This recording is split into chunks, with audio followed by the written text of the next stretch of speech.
Dallarımı kırdılar, yarimden ayırdılar. Beni öksüz koydular, zalimler, insafsızlar. Beni öksüz koydular, zalimler, insafsızlar. Gönlüme düşmüşsen yar, gönlüme düşmüşsen yar, gönlüme.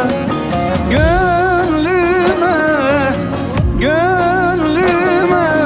düşmüşsen yar, gönlüme. Vermem seni ellere, bedel olsan ömrüme. Vermem seni ellere, bedel olsan ömrüme.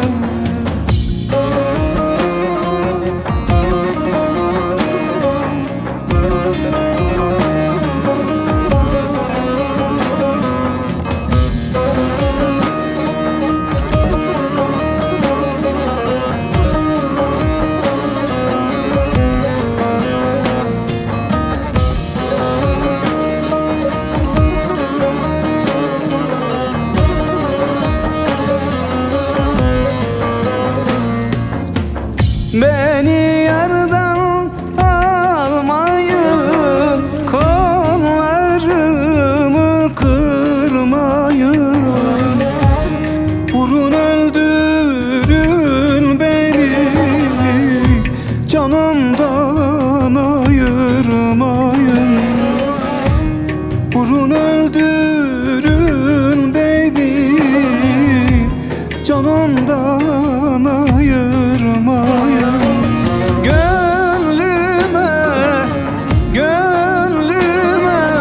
düşmüşsen yar, gönlüme düşmüşsen yar, gönlüme.